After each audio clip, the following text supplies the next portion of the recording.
Anxiety or anxious feelings is your body saying what your mouth won't dare to speak.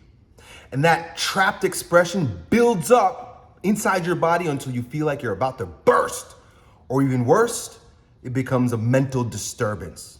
So in this video, I'm going to talk to you about why that happens, how most people go about trying to resolve anxiety in a completely wrong way, and the right way to release trapped anxiety so you can feel relaxed, happy, and live a great life. But before we do, if you're looking for some clarity or direction in your situation, or just another brother to hold space for you while you allow your own revelations to come through, well then you know what to do. Book a session with me, your old Uncle E, by clicking the link down below. So today we got a question from a bro that goes on to say, yo, Elliot. He says, I really resonated with what you said in a recent video about feeling stuck and numb. But I think I'm experiencing the opposite, yet something that feels strangely adjacent. I've been having panic attacks. Out of nowhere, my chest tightens, my heart races, and I feel like I'm going to lose control. It's like my body is screaming even when my life looks fine on the surface. I've seen a few others in the comments saying they're dealing with the same thing. Can we talk about what's really going on here and what a man's supposed to do when anxiety takes over like this?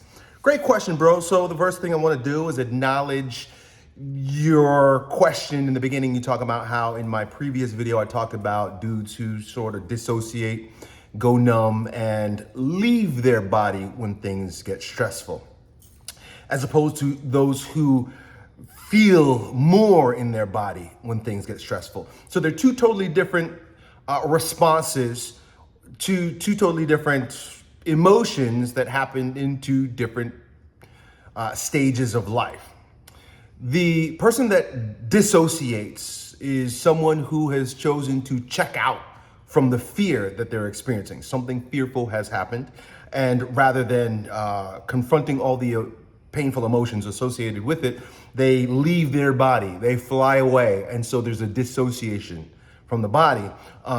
We would call that the schizoid character structure or a schizoid response. Schizoid coming from schism, which means separation. So you literally separate from your body. But someone who's struggling with anxiety is someone who feels their feelings a lot, like you're really associated with your feelings. The difference is, well, number one, the emotion is usually anger that causes it. It's trapped anger. And rather than the person leaving the body being the problem is that the person doesn't release or express the emotion or the anger that wants to come up. So it starts to build in the chest and the heart, and rather it being like a steam pipe, shouting, letting it out through the pipe, right through the throat, letting the steam be released through the eyes and the mouth, and through sound, they go and bite down, and it boils up and it gets stuck, namely in the throat and in the chest. And that's why you feel like your heart is racing and it feels like your chest is going to explode, right? So that's the difference between those two types of people. You may relate to the person who feels too much but doesn't release that emotion. And that's how I operate too, as opposed to the person who just checks out. There's something you got to understand about, mechanics, like literal physical mechanics on Earth. Everything is charging and discharging. Everything is charging and discharging. I mean, even if you use that word frequency or vibrations to describe certain emotions or feelings or experiences, right? Like I get bad vibes. What is a vibe? It's a charge, discharge, right? What's a frequency? It's a charge, it's a discharge, right? It's the crest and it's the fall. It's the peak and it's the valley, right? Everything is literally doing this, right? You know this is true because, look, for example, the sun is up right now. But what is it going to do? It's going to discharge and go down, or at least that's be our experience, right? It charges, hot daylight, discharges, cool, nighttime. It charges, hot summertime, discharges, cool, wintertime. My heart, systole, diastole, right? I think I got that right, but it's the heart is a pump. It's charging, discharging, charging, discharging. Eating, when you eat, right, you're charging with food, and then you go and exercise, you discharge. Even when you pump your muscles, right, there's a charging of kinetic energy and a discharging of it, right? If you're doing plyometrics, right, there's the charge, the amerization, and the discharge, the jump, right? If you're gonna do a box jump, right, you go down, you charge, and then you bow, you jump up. There's a discharge.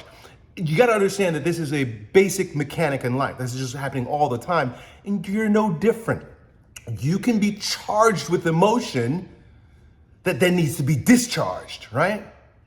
Do you ever see, like, so sometimes when you're actually healthy and you're getting charged up, right, that you might find that someone pisses you off, or someone you're having a conversation that's a highly charged conversation, and you start to feel your energy go out and your voice you start talking faster and you start moving a lot, and you're like, you become very animated, right?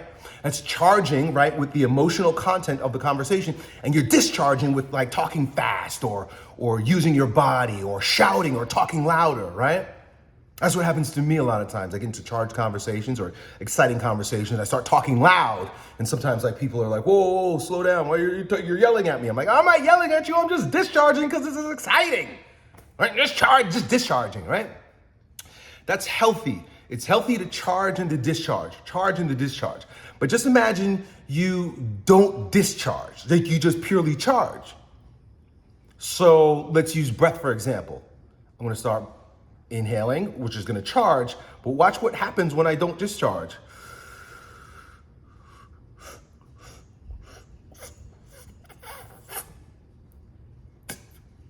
Right? It's just charging till you get to the point where it's like, it's going to pop, it's going to burst. Just like a balloon, right? Like it's charging up with air. And it gets to the point where it's so tight because it never discharged, you never let anything out, that it will literally burst. That's what's happening to you. And you go to a doctor and they might give you anti-anxiety medication, which makes you more schizoid. You leave your body. Like the charge is still there, it hasn't been discharged, but you won't feel it. Like when you use drugs, right? So if you're very charged and you use drugs, medication or recreational drugs, you'll cut off from the feeling of the anxiety, but the charge didn't go away. The charge is still there. That's why when the high wears off, you might even feel worse, right? So you gotta understand this: charge, discharge. Charging up with energy every single time you bite down on your pipe instead of piping up and speaking, right? I love that. We have a pipe here, and the pipe is designed to choo, choo, choo, right? Like a choo-choo train. Choo, it's supposed to let out. It lets out the steam. But every time, somebody pisses you off and you bite down, right? You bite down on the pipe, right? The emotion's not going away. It's just being repressed. You're stuffing it down. And over time, it grows chronic. Your body doesn't forget. It's funny because the mind will forget. Like you may have literally forgiven that person or that experience. You've forgiven it. You've given it away in your mind, but the body's still like, well, dude, we never got a chance to let this steam out. And so it accumulates over time. And then out of nowhere, one day, for some strange reason, you maybe didn't get enough sleep the night before and your body's like, that's it. I can't handle this. This needs to come out. And you start, and this starts happening. Right? You're having a panic attack. And the panic attack is because you're still resisting your body's need to say what it needs to say. It needs to just shout, fuck you! Right? Get off my back!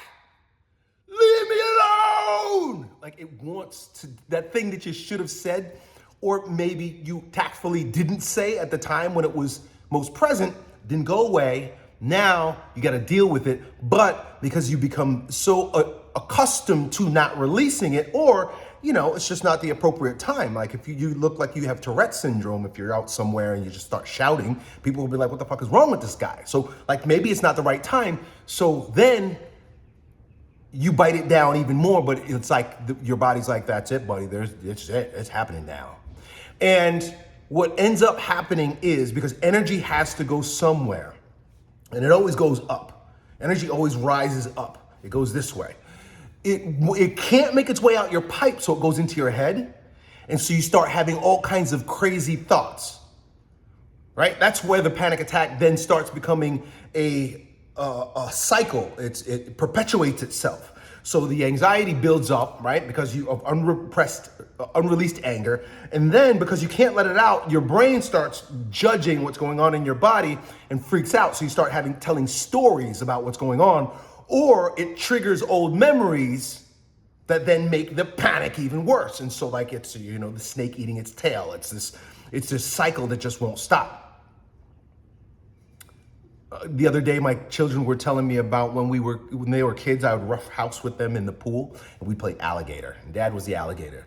And I would clamp them like an alligator and bring them underwater, right? And being like a rough housing dad as I would, I'd hold them there just long enough to where they started to panic, and then I'd let them go, right? I never meant to hurt them, but teaching children resilience, right? That's what daddies do. So I'd have them under the water, and they would almost get to a point where they would start panic a little bit, and then I'd let them up and then they go. And so my daughter was recounting to me like how when they were under the water and they started to have like a little bit of a panic because they couldn't breathe, they started thinking all kinds of crazy thoughts like, I'll never see my family again, I'm gonna miss my mommy, like all this kind of stuff. Right? So the brain starts like making sense, trying to give a narrative to make sense of the crazy feeling I'm having in my body. So of course I let my kids up and they would breathe, they'd be a little scared, and then they'd be like, do it again, right? That's play, right? I know some of you guys are gonna have a hard time with the fact that I played rough with my kids. Anyway. So what do you do? What do you do when you've got this charged up energy in the body that needs to be released, but you've never released it because of whatever, right? You take medication and it calms it down and then it just builds, it accumulates. Well, at some point, you're gonna have to let it out. And it's better that you let it out before it gets to the point where you're having a panic attack.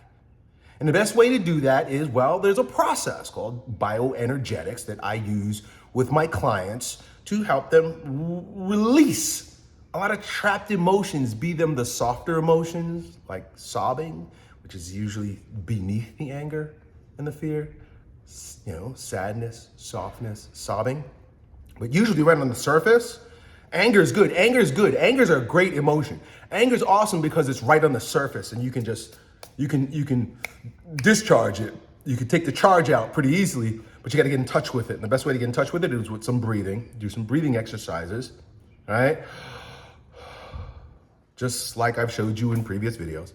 Breathing exercises, but what really matters the most is the discharge through the piping up via yelling, shouting.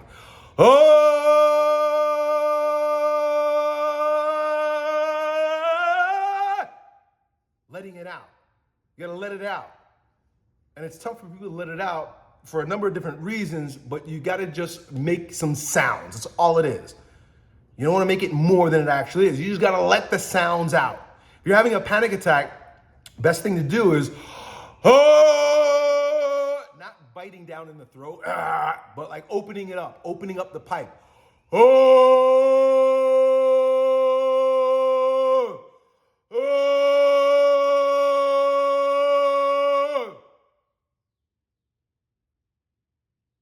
Discharges. It's a literal discharge. But as opposed to just exhaling, the sound that you make is a frequency. Once again, frequency. It's a vibration. And that vibration breaks up the muscular tension. So you need the sound. And you need it to be in the throat. You need to open the throat and you got to make a sound. Oh, right? And it could be like very charged with like emotion. It needs to come out through the eyes too, so bugging the eyes out. Looking in the mirror. Bug it out through the eyes. Speak it out through the throat. Just shout. Even saying things are helpful too, like, fuck you! when I was working with Dr. Glazier, my bioenergetic analysis for all those years, that was like my main thing. Was like he'd get me charged up and I'd go, fuck yeah. I had a lot of fuck yous. And here's the thing. I don't know who it was to. I don't know who I was saying fuck you to. It really didn't matter because it was no longer associated with a narrative. It's just energy that was there. Maybe it was to my third grade teacher. I don't remember. Maybe it was to my little brother when he broke my toy. I don't remember. But there was a lot of anger trapped in there that just needed to just be like, fuck you. So that's one thing. The next thing is we got to, all that release has to also get us in touch with the softer feelings of the heart, right? Because we're talking about the throat, right? Letting it all out through the pipe. But the heart needs to be consoled. And the best way to console the heart bioenergetically, physically, right, is with humming or chanting.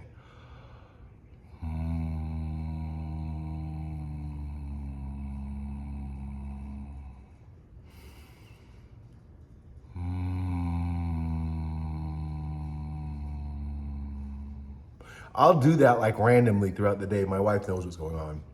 I'll just be like, oh, right? It's like consoling my heart. I'll make sounds like that, just randomly throughout the day. Right?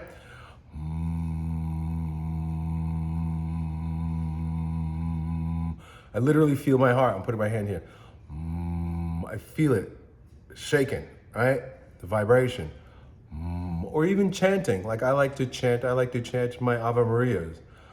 Ave Maria, gratia plena, Dominus tecum. Benedicta tu in mulieribus et benedictus fructus ventris tui, Iesus. Santa Maria Mater Dei, ora pro nobis peccatoribus, nunc in hora mortis nostra. Amen. I already feel more calm. I feel more relaxed. So that's it, dude. That's all. Anxiety is a physical phenomenon. Your body wants to release. Your body wants to say something.